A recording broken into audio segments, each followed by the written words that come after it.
Hi, my name is Emily Haller, and I am a GI dietitian at Michigan Medicine with a division of Gastroenterology and Hepatology.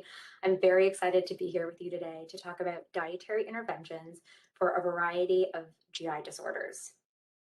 So today in my talk, I'm going to highlight a variety of diet interventions or therapies for these GI disorders, including celiac disease, eosinophilic esophagitis or EOE, functional dyspepsia, gastroesophageal reflux disease or GERD, gastroparesis, inflammatory bowel disease, irritable bowel syndrome, and short bowel syndrome.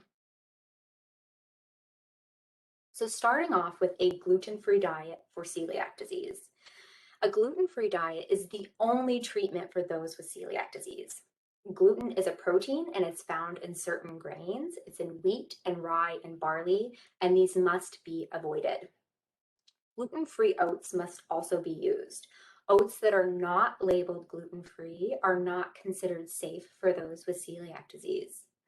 Label reading is really important on the gluten-free diet. Gluten can be in some less obvious sources like regular soy sauce, certain seasoning packets, and even some broths, for example. Dining out can be difficult, but it's not impossible. Knowing what to look for and the certain questions to ask, ways to prevent cross contact are very important. There is a really helpful article by the Celiac Disease Foundation, which can be found here, about dining out and social eating. They have the Dining Dozen, which is 12 different questions you might want to ask depending on what's being ordered. And again, tips to talk about or think about to reduce cross contact when eating in social situations and dining out. A gluten-free multivitamin may be necessary for those who are not able to meet their nutrient needs with diet alone. And because of the nuances of a gluten-free diet, it is highly recommended to work with a knowledgeable GI dietitian, especially when someone is first diagnosed. It can really help set you up for success. Many individuals with irritable bowel syndrome will associate their symptoms with eating or eating particular foods and restrict their diet to improve gut symptoms. Research has shown that a diet that is low in fermentable, oligosaccharides, disaccharides, monosaccharides, and polyols, or FODMAPs for short, can improve gut symptoms for those with IBS. FODMAPs are short-chain carbohydrates. So they're short-chain sugars or short-chain fibers, and they're found in a wide variety of different foods. The low FODMAP diet is not a forever diet. It is actually done in 3 phases, which you can see here. So the first phase is the elimination phase, where we have someone remove or avoid high FODMAP foods for a short period of time to see if they feel better. If someone feels better, then we have them move forward to the reintroduction phase, which involves adding back in high FODMAP foods in a strategic way to identify triggers, and just as importantly, to identify what sits well. And those are the different FODMAP groups to your right. So the fructans, the GOS group, lactose, fructose, and polyols. And then the third phase is the personalization phase. And this phase is kind of ongoing, long-term maintenance or management of gut symptoms. And what that looks like is going to be a little bit different for everybody, but it involves bringing back in the high FODMAP foods that are not triggers and limiting or avoiding the FODMAPs that do trigger gut symptoms, with the goal being increasing the diet to have the most variety while maintaining symptoms long-term. We may use specific digestive enzymes here or some other tips and tricks based on a person's triggers. It is also important to note that not everybody with IBS is going to feel better on a low FODMAP diet. If someone doesn't feel better in that elimination phase, then we have them come off of the FODMAP diet and add back in those high FODMAP foods. There is no benefit to avoiding FODMAPs unless it helps improve gut symptoms. And then in the case that it doesn't work, we want to go back to the healthcare provider, right? And ask, what are some other options, other modalities, even other nutrition strategies that may help improve gut symptoms? So diet interventions for short bowel syndrome. There's really not one best SBS diet. And what I mean by that is it's going to look a little bit different based on the person's anatomy, how much length they have left in their digestive tract, and how well that is functioning. Some people with short bowel syndrome are going to receive their nutrition partially or fully, or maybe IV fluids through a vein, so total parenteral nutrition. Some general diet tips: if someone has some of their colon remaining, a high complex carbohydrate diet is recommended, versus if someone has a jejunostomy or a high output ileostomy, a higher fat diet may be beneficial and recommended. Chewing foods well to help break them down can be very helpful. Avoiding concentrated sweets and beverages. This one is huge. So think about our juices, sodas, desserts, sweet coffee drinks, some sports drinks. High sugar loads can act as a laxative. They can pull more water into the gut, and that can speed things up and create more diarrhea or higher ostomy output. Eating small, frequent meals spread throughout the day, limiting beverages with meals. So just, starting early with hydration, sipping on fluids throughout the day, and keeping drinks to about 4 ounces or half of a cup at a meal is a strategy to try. And then salting foods liberally can be helpful. An elimination diet can be used for those with EOE in place of medications to manage their disease. So what this can look like is at least 6 weeks of an elimination diet, followed by a scope, so an EGD that looks at the esophagus and takes biopsies to assess response. And the diet protocols that we can use are a 2-food elimination diet that takes out the top 2, main triggers or allergens for EOE, and that's dairy and wheat. The 4-food elimination diet, which adds on no egg or no soy.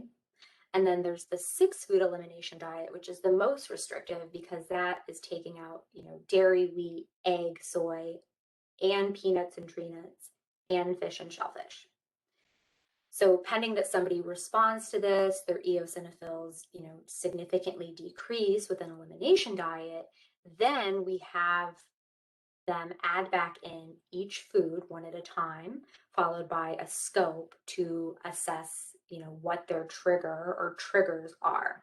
Unfortunately, we cannot go by symptoms. We have to do scopes to see what's going on in the esophagus to identify triggers for people with EOE. Label reading is also really important here. I wanted to show you some examples of some less obvious sources of the top 8 allergens. We chatted a little bit about wheat earlier when we were talking about gluten for those with celiac disease. Soy is, of course, in soy sauce, marinades, teriyaki sauce. It can be in different gluten-free products, crackers, breads, baking mixes, some vegan products, dairy-free margarines, and granola bars. Milk can be found in deli meats at times, gluten-free baked goods, protein powders, and granola bars. Nuts also can be found in granola bars, pesto, different, of course, nut flours like almond flour. And then fish can be found in Asian cuisine, usually through the use of fish sauce.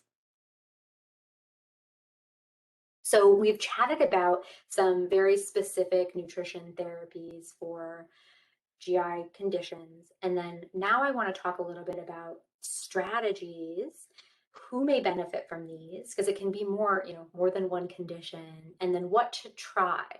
So starting with smaller portion sizes and a lower fat diet, who may benefit from this eating strategy?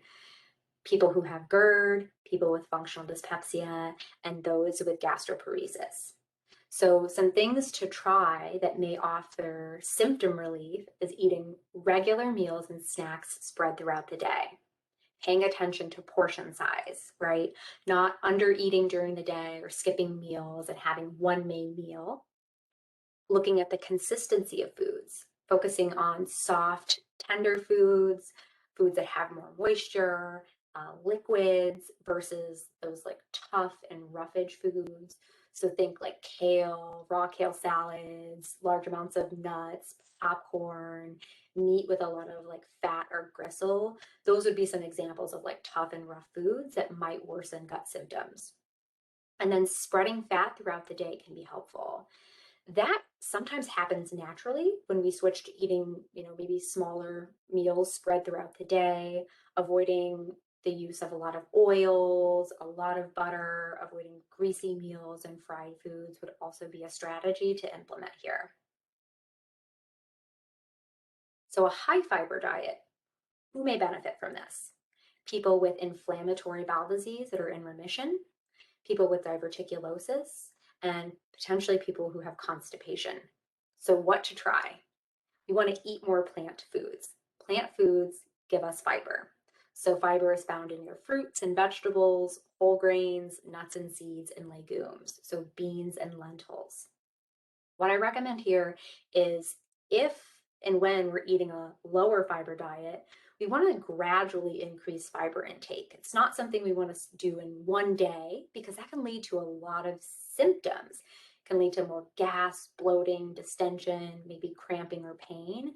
And that can be discouraging. That can make us feel like, hey, I can't eat these foods, they're hurting me, when really we have a much better chance of tolerating a higher fiber diet when fiber is increased gradually. With that, we also want to make sure we're drinking plenty of fluids and staying hydrated.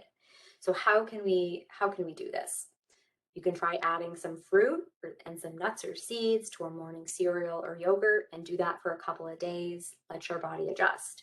Then layer in another fiber containing food to another meal. Maybe at lunch you'll try a whole grain like quinoa or brown rice. You could do oats or trial a bean or lentil pasta instead of a white pasta. You could open a can of chickpeas or white beans and add those to a soup or salad, and then maybe adding some extra vegetables at your dinner meal. And those can be fresh or frozen or canned. All of those are going to provide your body with fiber. On the flip side, we may need to use a lower fiber diet. So who may benefit from this? People with diverticulitis, so active inflammation of the diverticula, people who have gastroparesis, those with inflammatory bowel disease who are in a flare, who are struggling with fiber-containing foods, or people who present with intestinal strictures, maybe have a history of small bowel obstructions. So some tips here to still be able to eat some fiber containing foods, but in an easy to digest way include peeling thick skins of fruits and vegetables, blending or pureeing, so food processor, a blender, juice fiber containing foods, cooking produce until tender. While this doesn't remove the fiber, it makes it a lot easier to digest. So think about something that's like fork tender. You can pierce a fork through it or mash it with a fork. Chewing your foods really well can help because it will break down that particle size of the fiber. And then you can grate or chop fruits and vegetables and mix them into other dishes as well. Because we do still want to try to get fiber in the diet.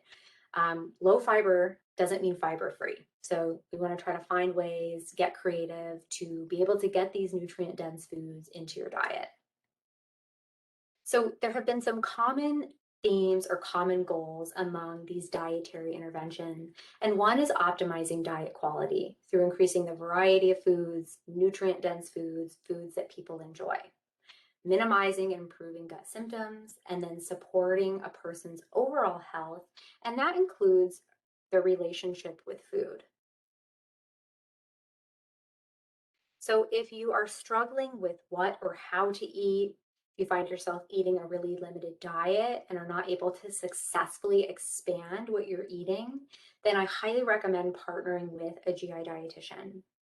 GI dietitians are food and nutrition experts who can help you navigate how to eat with a GI disorder. A good place to start is by asking your doctor for a referral. If there is a GI dietitian, present in the clinic that you can meet with, or if your provider has somebody that they can refer out to in the community, maybe a private practice dietitian who specializes in, GI disorders, GI health.